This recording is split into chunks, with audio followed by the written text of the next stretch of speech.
জয় Hind viewers. তো কেমন আছো সবাই?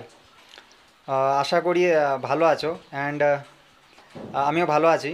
তো অনেকজন জিজ্ঞাসা করছিলে যে দাদা পরীক্ষা নিয়ে টেনশন হচ্ছে খুব, পরীক্ষায় কিভাবে পাস করব, অগ্নিবীর বা এসএসসি জিডি পরীক্ষা নিয়ে তোমরা অনেকজন অনেক টেনশন আছো যে কিভাবে পাস করব দাদা, ট্রিক্স বলো। দেখো, পরীক্ষা যেরকম ভালো রানার হওয়ার জন্য যেরকম রান করতে হয়, সেরকম পরীক্ষায় পাস করার জন্য, পরীক্ষায় ভালো নাম্বার তোলার জন্য তোমাকে সাধারণ ব্যাপার পড়তে হবে। ঠিক আছে, এবার যদি না পড়ে পরীক্ষা নাম্বার তুলবো বলে সেটা তো হবে না। এবার তোমরা যদি পড়ছো তাহলে তোমাদের অবশ্যই টেনশন তো হবেই। দেখো, পরীক্ষা একটা সিট দখলের জন্য তোমাকে লড়াই অনেক করতে হবে, কারণ সেই সিটটা দখল করার জন্য অনেকজনই রাত জাগছে, অনেকজনই মেহনত করছে। তো তুমি যদি ভাবো বিনা রাত জেগে একটু আধটু 1 ঘন্টা 1.5 ঘন্টা বই নিয়ে বসে পাস করে যাব, সেটা তো মুশকিল, তাই না? মেহনত মেহনত যেটা, সেটা তো উত্তর দেবে, তাই না? যে ছেলেটা রাত জেগে পড়ছে, যে ছেলেটা টিউশন যাচ্ছে সাইকেল নিয়ে, আসছে বাড়িতে নিজের কাজ করছে, মাঠের কাজ করছে, তারপরে এসে সেই ক্লান্ত শরীর নিয়ে আবার পড়তে বসছে, তো মেহনত তো তার সাথ দেবে, তাই না? তো দেখো, এটা কম্পিটিটিভ ওয়ার্ল্ড, ঠিক আছে? তো কম্পিটিশনে চলতে গেলে তোমাকে মেহনত করতেই হবে। তো দেখো, এসএসসি জিডি বলো বা অগ্নিবীর বলো, দেখো অগ্নিবীর পরীক্ষা পাস করাটা সহজ তুলনামূলকভাবে এসএসসি জিডি পাস করাটা একটু কঠিন। কঠিন বলতে এই কারণে কঠিন, এক হচ্ছে তোমার সময় ম্যানেজমেন্ট, টাইম ম্যানেজমেন্ট করতে পারাটা খুবই মুশকিল হয়ে যায়। কারণ তুমি সব কিছু জানা থাকলেও, তুমি সব কিছু পারলেও টাইমের মধ্যে আনতে পারাটা হচ্ছে সবথেকে কঠিন জিনিস। কারণ এসএসসি জিডি 80টা প্রশ্ন 1 ঘন্টার মধ্যে করাটা খুবই মুশকিল। সেখানে অগ্নিবীরের আশা নেই, ধরো 50টা প্রশ্ন 60 মিনিটে সেটা আরামসে করা যায়।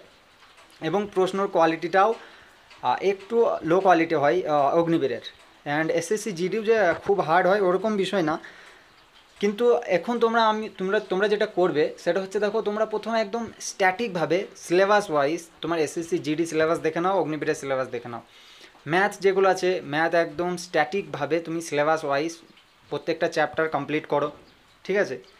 And GK, GS, reasoning, general knowledge, general science same ওইভাবেই তোমার চ্যাপ্টার ওয়াইজ কমপ্লিট করো। কমপ্লিট হয়ে গেল, তারপরে তুমি দাও মক টেস্ট। ঠিক আছে, মক টেস্টটা সব থেকে গুরুত্বপূর্ণ জিনিস। ঠিক আছে, তুমি এটাও করতে পারো যে একটা চ্যাপ্টার করলাম আমি, সেই চ্যাপ্টারটার মক টেস্ট দেবো, ঠিক আছে? সেই চ্যাপ্টারটার কিছু প্রশ্ন করব। এবার এখন তোমরা হয়তো অনেকজন টিউশন পড়ছো, সেই টিউশন টিচারের মোতাবেক এগোও।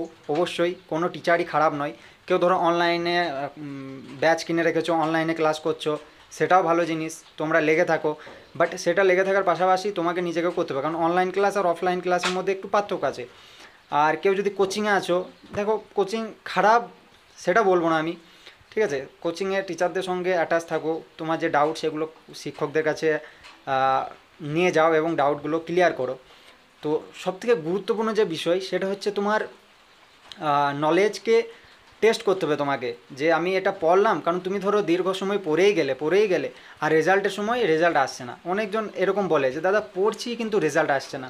অনেকজন দেখবে প্রচুর পড়ে কিন্তু রেজাল্টের বেলায় সে খুব একটা ভালো রেজাল্ট করতে পারে না। স্কুল লাইফেও এরকম অনেক হয়, ঠিক আছে? তো এটার ব্যাপার হচ্ছে যে তুমি কতটা রিকল, তোমার নলেজকে রিকল করতে পারছো, তুমি যেটা নিজেকে মানে গ্রহণ করছো সেটা তুমি কতটা মনে করতে পারছো, ঠিক আছে? এটা টেস্ট করার জন্য তোমাকে মক টেস্ট দিতে হবে রেগুলারলি, ঠিক আছে? তুমি প্রথম প্রথম হয়তো মক টেস্ট দেবে, নাম্বার খুবই কম পাবে, এটা নিয়ে কোনো ঘাবড়ানোর প্রয়োজন নেই, ঠিক আছে? এই মক টেস্টটাই হচ্ছে তোমার সবথেকে শক্তিশালী করবে তোমাকে। তুমি মক টেস্ট দেবে, প্রথমে হয়তো নাম্বার কম আসবে, এত নাম্বার কম এলো, কিন্তু তখন তুমি বুঝতে পারবে যে আমি হয়তো পড়ছি কিন্তু আমার মনে রাখার ক্ষমতাটা নেই। ওই মনে রাখার ক্ষমতাটাই তোমাকে বাড়াতে হবে। যে যে টাইমে তোমার মনে রাখার দরকার, যেটা তুমি হয়তো মুখস্থ করে নিয়েছো, কিন্তু যে টাইম তোমার লেখার প্রয়োজন সেই টাইমে যদি না মনে পড়ে তাহলে তোমার মুখস্থ করার কোনো লাভ নেই, ঠিক আছে? তো তুমি এখন থেকে যদি মক টেস্টটা দাও, রেগুলারলি মক টেস্ট দাও, ঠিক আছে? সে ম্যাথ রিজনিং আলাদা আলাদাভাবেও দিতে পারো এবং মিক্সডও দিতে পারো, ঠিক আছে? মক টেস্ট যারা অনলাইন ক্লাস করছো তারা তো হয়তো ওখান থেকেই পেয়ে যাবে, যারা ব্যাচ কিনে রেখেছো এবং যারা কোচিংয়ে করছো, ফ্যাসিলিটি সব কিছু ওখান থেকে তোমরা পেয়ে যাবে, জোগাড় করে নাও। এগুলোই হচ্ছে ব্যাপার, পড়াশোনা করতে করতে তোমার নিজের লাভের জন্য তোমাকে ছোটাছুটি করতে হবে, এর ওর কাছে হাত পাততে হবে, এটা স্বাভাবিক বিষয়, ঠিক আছে? মক টেস্টে তুমি দাও, মক টেস্টটাই তোমাকে পরীক্ষায় পাস করার জন্য সবথেকে বেশি হেল্প করবে। এখন থেকে তুমি যদি মক টেস্টগুলো দিয়ে রাখো তাহলে দেখবে পরীক্ষার সময় অত কোনো প্রবলেম হবে না। এসএসসি জিডির জন্য সবথেকে বেশি এটাই গুরুত্বপূর্ণ মক টেস্ট, কারণ এসএসসি জিডি টাইম ম্যানেজমেন্ট করার জন্য তোমাকে প্রচুর প্রচুর এখন থেকে মক টেস্ট প্র্যাকটিস করতে হবে। কারণ তুমি বারবার দেখবে যে তোমার 80টা প্রশ্ন তুমি 80টা প্রশ্ন দেখতেই পেলে না, তার আগে টাইম শেষ হয়ে গেল। এরকমই হয়, 80টা প্রশ্ন তুমি দেখতেই পাবে না, তার আগে টাইম শেষ হয়ে গেল। তো ওই জন্য মানে তুমি যে বিষয়টা পারো, তোমার পাশে যে বসে আছে সেও সেই বিষয়টা পারে, কিন্তু পার্থক্যটা কোথায় জানো? পার্থক্যটা হচ্ছে তোমার আগে করতে পারে ও। একটা অঙ্ক তুমিও পারো, সেও পারে, কিন্তু পার্থক্য এটাই যে তোমার আগে সেই ছেলেটা উত্তর বের করতে পারে। অ্যান্ড এটাই হচ্ছে সবথেকে বড় জিনিস এসএসসি জিডির।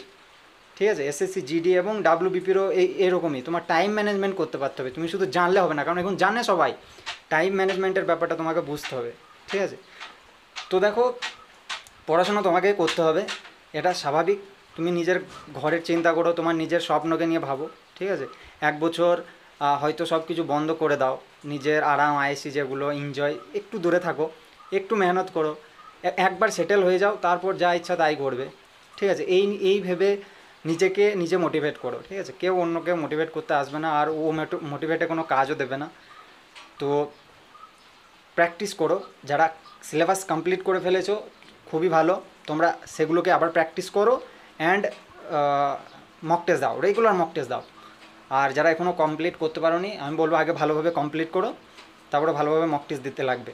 ঠিক আছে, তো পরবর্তীকালে যদি কোনো বিষয়ে ডাউট থাকে তোমাদের এক্সাম নিয়ে, বা কী কেমন হয় কি কিছু প্রসেস, রিক্রুটমেন্ট প্রসেস, এই সমস্ত নিয়ে কোনো কিছু যদি ডাউট থাকে অবশ্যই আমাকে কমেন্ট করো, অ্যান্ড আমি উত্তর দেবো, বা সেই নিয়ে ভিডিও আনার চেষ্টা করব। অন্য কোনো যদি বিষয় তোমাদের জানার থাকে সেটা আমাকে জানাও অবশ্যই। অ্যান্ড নেটওয়ার্ক প্রবলেম থাকার কারণে আমি রেগুলার ভিডিও আনতে পারছি না, তার জন্য আমি খুবই দুঃখিত, কিন্তু কী আর করবো। নেটওয়ার্কটা ক্লিয়ার হয়ে গেলে আমি রেগুলারলি ভিডিও আনার চেষ্টা করবো তোমাদের জন্য। তো তোমরা আমার সাথে থেকো, আমি এটাই বলবো। তো ভালো থাকো, সুস্থ থাকো, দেখা হচ্ছে পরবর্তী কোনো এক ইনফরমেটিভ ভিডিওতে। জয় হিন্দ।